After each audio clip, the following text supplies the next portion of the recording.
Footprints, अपनी पहचान की खोज। एक बार की बात है, एक घना और सुंदर जंगल था जहाँ तरह तरह के जानवर रहते थे। उसी जंगल में एक हिरन भी रहता था, जिसकी सुंदरता की सभी तारीफ करते थे। उसकी सुडौल काया और बड़े सुंदर सींग सबका ध्यान खींचते थे।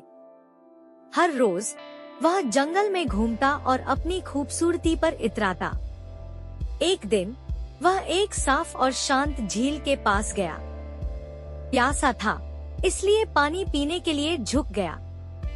जैसे ही उसने पानी में अपना चेहरा देखा, उसकी आंखें चमक उठीं। उसने सोचा, वाह, मैं कितना सुंदर हूँ।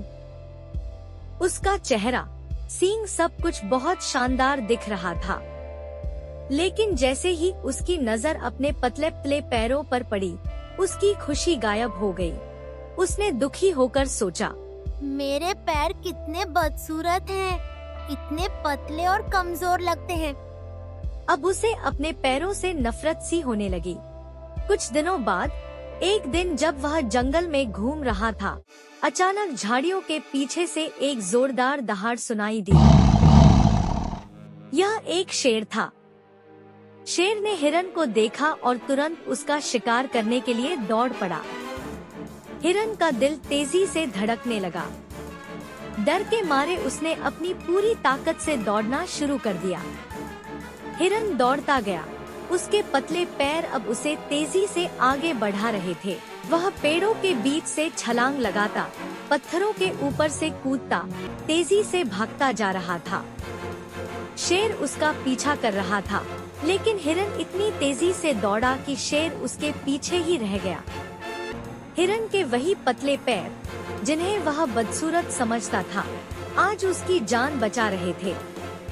जंगल में तेज दौड़ते हुए हिरन ने महसूस किया कि उसके पैर कितने मजबूत और फुर्तीले हैं। आखिरकार वह एक घने पेड़ पौधों के झुरमुट में पहुंच गया, जहां शेर उसका पीछा नहीं कर सका। हिरन ने सुरक्षित महसूस किया और राहत की सांस ली। वह सोचने लगा, मेरे पैर बुरे नहीं हैं, बल्कि यही मेरी असली ताकत है। इन्होंने आज मेरी जान बचाई है। उसने समझा कि सिर्फ दिखावा ही सब कुछ नहीं होता, असली ताकत और महत्व भीतर छिपा होता है। उसके वही पतले पैर, जिन्हें वह अब तक बेकार समझता था, आज उसकी सबसे बड़ी ताकत बन गए थे। उस दिन के बाद हिरन ने कभी अपने पैरों की बुराई नहीं की। अब जब वह झील के पास जाता, तो अपनी पूरी खूबसूरती को देखता, न सिर्फ चेहरा या सींग, बल्कि अपने पैरों को भी गर्व से देखता। और इस तरह वह हिरन अब जंगल में खुशी खुशी दौड़ता, अपने हर हिस्से को अपनाकर खुद से प्यार करता हुआ।